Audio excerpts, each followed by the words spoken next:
ಭಾರತೀಯ ಸಂಸ್ಕೃತಿಯಲ್ಲಿ ಆಚರಣೆಗಳಿಗೂ ಸಂಪ್ರದಾಯಗಳಿಗೂ ಅಪಾರ ಮಹತ್ವವಿದೆ. ಶತಮಾನಗಳಿಂದ ನಡೆದುಕೊಂಡು ಬಂದಿರುವ ಪರಂಪರೆಗಳು ಇಂದಿಗೂ ನಮ್ಮ ಗ್ರಾಮೀಣ ಬದುಕಿನಲ್ಲಿ ಜೀವಂತವಾಗಿದೆ. ಆಧುನಿಕತೆಯ ನಡುವೆಯೂ ಸಂಸ್ಕೃತಿಯನ್ನು ಕಾಪಾಡಿಕೊಂಡು ಬಂದಿರುವ ನಮ್ಮ ಜನರ ನಂಬಿಕೆ ಮತ್ತು ಭಕ್ತಿಗೆ ಸಾಕ್ಷಿಯಾಗಿದೆ ಮಲ್ಲಯ್ಯನ ದೇವಸ್ಥಾನದಲ್ಲಿ ನಡೆಯುವ 5 ದಿನಗಳ ಮಂಗಳಾರತಿ. ಪ್ರತಿ ವರ್ಷ ಭಕ್ತಿ ಭಾವನೆ ಮತ್ತು ಒಗ್ಗಟ್ಟಿನೊಂದಿಗೆ ನಡೆಯುವ ಈ ವಿಶೇಷ ಆಚರಣೆ ನೂರಾರು ಭಕ್ತರನ್ನು ಒಗ್ಗೂಡಿಸುತ್ತದೆ. ಅನೇಕ ಶತಮಾನಗಳ ಇತಿಹಾಸ ಹೊಂದಿರುವಂತಹ ಶ್ರೀಶೈಲ ಪಾದಯಾತ್ರೆಯು ಬನಹಟ್ಟಿಯಿಂದ ಸುಮಾರು 200 ವರ್ಷಗಳಿಂದ ನಡೀತಾ ಬಂದಿದೆ. ಇದರ ವಿಶೇಷತೆ ಏನು ಅಂತಂದ್ರೆ, ಈ ಒಂದು ಭಾವೈಕ್ಯತೆಯನ್ನು ಸಾರುವಂತಹ ಸುಕ್ಷೇತ್ರ ಮಲ್ಲಿಕಾರ್ಜುನ ದೇವರ ಒಂದು ಪಾದಯಾತ್ರೆಯಲ್ಲಿ ನಮ್ಮ ಬನಹಟ್ಟಿಯಿಂದ ಸಾವಿರಾರು ಜನ ಪಾದಯಾತ್ರೆ ಮೂಲಕ ಇಲ್ಲಿಂದ ತೆರಳುತ್ತಾರೆ.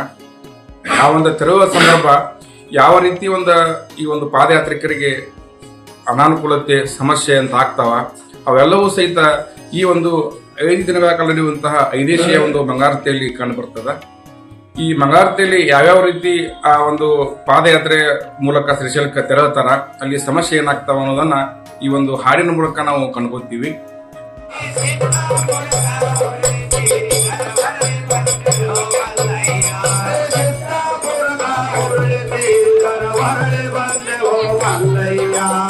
ಪ್ರಸಕ್ತ ವರ್ಷನ ನಮಗ ಇಲ್ಲಿ ಪಾದಯಾತ್ರಿಕರಿಗೆ ಒಂದು ಪ್ಯಾನ್ ಬಿಟ್ಟು ಮತ್ತೊಂದು ಪ್ಯಾನ್ಗೆ ಹೋಗ್ಬೇಕಾದ್ರೆ ಯಾವ ರೀತಿ ಸಮಸ್ಯೆ ಆಯ್ತು ಅನ್ನೋದನ್ನ ಹಾಡಿನ ಮೂಲಕ ತಿಳಿಸಿದಾಗ ಈ ವರ್ಷ ಆ ಬನಹಟ್ಟಿ ಪಾದಯಾತ್ರಿಕರಿಗೆ ಆಗೈತಿ ಅನ್ನುವಂಥದ್ದು ಅನುಭವ.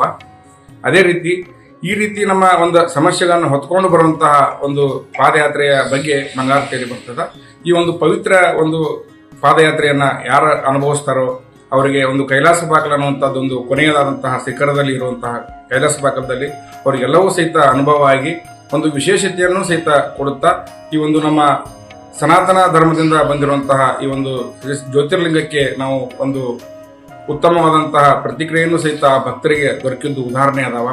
ಈ ರೀತಿ ನಾವು ನಮ್ಮ ಹಿಂದೂ ಸಂಪ್ರದಾಯದಲ್ಲಿ ನಮ್ಮ ಒಂದು ಶ್ರೀಶೈಲ ಕ್ಷೇತ್ರಕ್ಕೆ ಒಂದು ಹೆಚ್ಚಿನ ಮಹತ್ವ ಅದ. ಈ ನಮ್ಮ ಕರ್ನಾಟಕ, ಮಹಾರಾಷ್ಟ್ರ, ಆಂಧ್ರ, ತೆಲಂಗಾಣ ಹೀಗೆ 4-5 ರಾಜ್ಯಗಳಿಂದ ಲಕ್ಷಾಂತರ ಭಕ್ತರು ಈ ಯುಗಾದಿ ಪ್ರಯುಕ್ತ ತೆರಳುತ್ತಾರೆ. ಆ ಒಂದು ಯುಗಾದಿ ಎಂದು ನಡೆಯುವ ರಥೋತ್ಸವದಲ್ಲಿ ಪಾಲ್ಗೊಂಡು ಬೇವು ಬೆಲ್ಲವನ್ನು ಸವಿದು ಪ್ರತಿ ವರ್ಷ ನಡೆಯುವಂತಹ ಕಾರ್ಯಕ್ರಮದಂತೆ ಈ ವರ್ಷನೂ ಸಹಿತ ನಮಗ ಅಷ್ಟೇ ಸಿಹಿ ಮತ್ತು ಅಷ್ಟೇ ಕಹಿಯ ಅನುಭವ ನೀಡಿದರೂ ಸಹಿತ ನಮ್ಮ ಜೀವನವನ್ನು ಸಾರ್ಥಕ ಮಾಡಿಕೊಂಡು ಮುನ್ನಡೆಯೋಣ ಅಂತ ಒಂದು ಸಂದೇಶ ಈ ಒಂದು ಹಾಡಿನಲ್ಲಿ.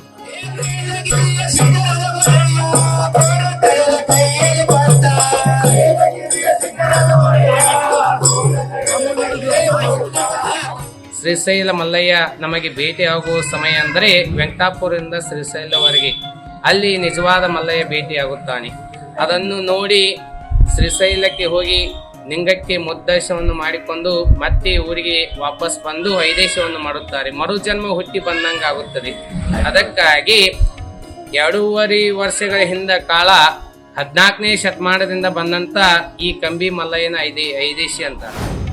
ಕಡಿವಾ ಅಲ್ಲಿಂದ ಕೈಲಾಸಕ್ಕೆ ಹೋಗ್ಬೇಕಾರೆ ಏನು ಕಾಡು ಪ್ರಾಣಿ ಇದು ಭಾಳ ಇರ್ತಿದ್ದು, ಅದಕ್ಕೆ ಡ್ಯೂಟಿಗೆ ಹತ್ಕೊಂಡ ಅಲ್ಲಿ ನಡ್ಕೋತ ಹೋಗ್ತಿದ್ರು. ಆ ಡ್ಯೂಟಿ ಇದು ಇನ್ನೂವರೆಗೂ ಈಗಿನ ಜನಮಾನದಾಗ ಈಗಾರು ಸಹಿತ ನಮ್ಮಲ್ಲಿ 5 ದಿವಸ ತಕ ಮಲ್ಲಯ್ಯ ನಾವು ದೇವ್ರ ಹಿಡ್ಕೊಂಡು 5 ದಿವಸ ಮಗಾಟಕ ದಿವಸ ಸಾಯಂಕಾಲ ಡ್ಯೂಟಿ ತೊಗೊಂಬಂದು ಅವ್ರವ್ರ ಮನೆ ಭಕ್ತರು ತಂದು ಮುಗಿಸ್ಕೊಂಡು ಏನು 5 ದಿವಸ ಆಗೋತಕ್ಕ ಡ್ಯೂಟಿ ಬೆಳಿಗ್ಗೆ ಮಲ್ಲಯ್ಯನ ಸೇವೆ ಮಾಡಿ ಮನೆಗೆ ಹೋಗ. ಆ ಮಂಗಳಾರತಿ ಹೆಂಗೈತಿ ಅದೇ ಟೈಪನ ಪಾದಯಾತ್ರೆ ಐತಿ.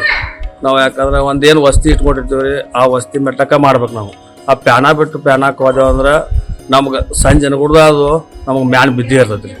ಅದಕ್ಕೆ ಹಿಂಗಾಗಿ ಪ್ಯಾನ ಬಿಟ್ಟು ಪ್ಯಾನಕ್ಕೆ ಹೋಗಲ್ಲ. ಮಂಗಳಾರತಿದ ಪದೊಳಗೆ ಹೆಂಗೈತಿ, ಗಂಗನ ಪಳ್ಯಾಗ ಯಾವ ರೀತಿ ತ್ರಾಸ ಐತಿ, ಭೀಮನ ಕೋಳಿ ಯಾವ ತ್ರಾಸ ಐತಿ, ಇದನ್ನೆಲ್ಲನೂ ಮಲ್ಲಯ್ಯ ನಿಭಾಯಿಸ್ತಾರೆ. ಮತ್ತು ವಸ್ತಿ ಮೆಟ್ಟದಾಗ ನಾವು ಏನು ಮಾಡ್ತೀವಿ ರೀ, ನಮ್ಗೆ ಸ್ವಾಮಿಗಳು ಧೂಳ್ಪಾದ ಕೊಡ್ತಾರೆ. ಆ ಧೂಳ್ಪಾದ ಕೊಡೋದ್ರಿಂದನ ನಮಗೆ ಮತ್ತೆ ಮರ್ದೂಸ ಏನಂತಾರಲ್ಲ ನಡ್ಯಾಕೆ ಅನುಕೂಲ ಆಕೈತಿ.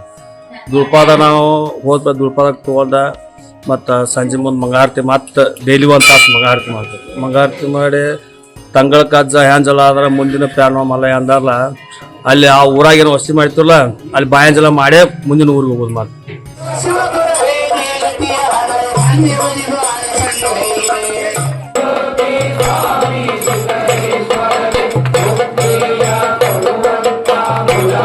Bye.